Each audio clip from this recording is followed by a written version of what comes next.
Hey everybody, it's Professor Tang here. I hope you are having a great Tuesday. This is the third and last week of Early Start Writing.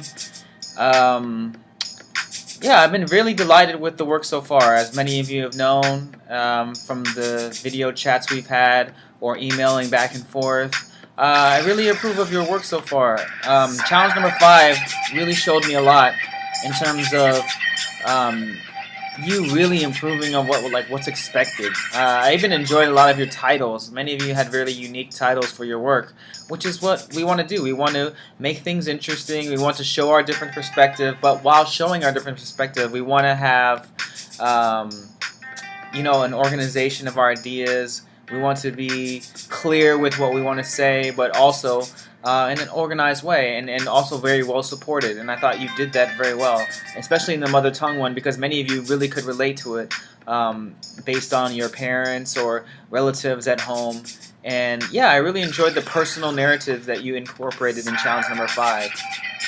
For challenge number 6, I'm currently reading over your thesis statements now. A thesis statement is not the most important thing in your writing, even though a lot of writing instructors will say it's crucial. I will say it's the foundation of everything in your writing. So if you don't have a very strong thesis statement, you really can't get anywhere. Because a thesis statement is what you're really trying to talk about. Like, for example, I went with a couple of friends, and I don't know why, but they wanted to see Despicable Me 3. And I wasn't a big fan of the second one, even though the first one was really good. So I saw Despicable Me 3. Why is this important to writing? Well, if I wanted to analyze Despicable Me 3, right, I could just, a weak thesis statement would be like, Despicable Me 3 was was an okay movie, and it had some cool parts in it, but it's really not worth seeing. Right? It's a thesis statement because it shows you my point and what I want to develop, but it's not really strong. It's not very unique. Right? If I was to say Despicable Me 3 had a very flawed plot, it felt like a lot of the parts in the script were very disjointed, and there were probably many different teams of writers that just didn't really make it a cohesive viewing experience. I could point that out as my thesis of why Despicable Me 3 is lackluster. It's not a good movie to go watch, and I do not recommend it. Right? That would be my overall perspective.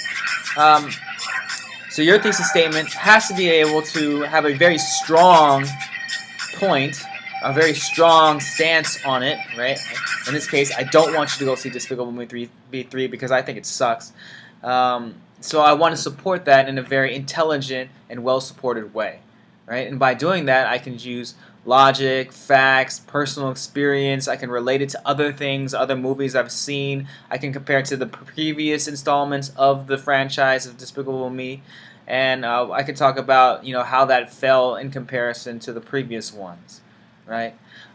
So remember, a thesis statement isn't the most crucial thing, but it is a good starting block. It is your foundation. So if you have a weak foundation, then yeah, it's going to be pretty lackluster. Moving on from that, we have challenge number 7 coming up. That's the big one. It's actually, I used the same author that you will have for your freshman reading in the fall semester. Because it's the same author. So Coates is going to be the author that's actually going to be coming to CSUN and speaking about his book, his installment. And this is a earlier piece of writing that he wrote about reparations, and I think it's a very interesting take on it, an interesting spin on it. And I want you to kind of comment just like you did on Mother Tongue, a very similar one, except this reading is a little bit more challenging and it's a little longer. You don't have to go through all the chapters that he puts up. I would only recommend maybe respond to the first 2 chapters, if that. But yeah, I mean, I've been really happy, really delighted with this. This has been a great, Kickstarter for you in your writing. And if you really want detailed comments on your work, please, we can talk about it. We can chat about it. You can email me and ask me questions, and I can give you some helpful advice, feedback. Same with Joven. If you feel like you want to contact Joven, your tutor, Mr. Joven Ha, then by all means contact him if you feel more comfortable.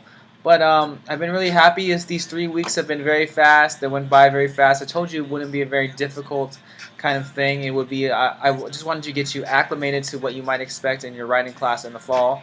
Maybe some of you will even have me as your writing professor because I am teaching a couple of sections of writing in the fall at Cal State Northridge.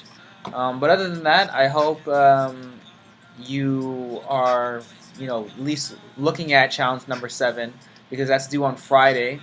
I will give a little leeway because it is a long one, but make sure you really give your best efforts for that one because that's the culminating project. That's the last thing you have to do for this class, other than the reflection of what this course was. Um, Other than that, I really can't do much in 3 weeks. I mean, these 3 weeks went by really fast, and I thought you all really surpassed my expectations. I loved your commentary on each other's posts, as I said before.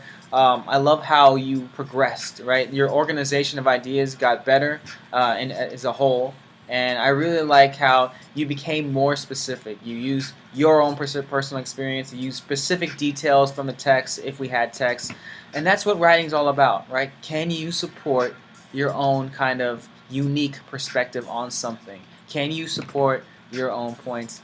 And I thought you did a good job. Thank you for watching. Thank you for following this. Thank you for reading all my emails. I really appreciate it. I hope you are having a great summer. Let me know if you have any other questions or any tips or advice that I can give you for your first semester as a college student.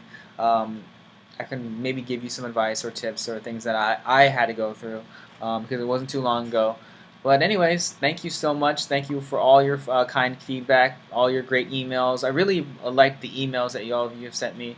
Very formal, very well structured, and that's what we want from a formal academic, like from a formal email setting to your professor, right? I know when you email other people, it might not be as can be a little bit more casual, but we want to get used to being able to have the ability to send a formal email. So thank you so much for those things. But yeah, other than that, that's about it for me. I will probably give another update. I'll still be online today if you want to chat with me within the next couple hours or so. I will also be online tomorrow as well. So please feel free to take advantage of my time because I'm here for all of you. I really want you all to succeed. I really want you all to have a good summer and be comfortable with this. I know online can be challenging for some of you, but it is what it is. Thank you so much for your participation, and I'll see you online. Thanks.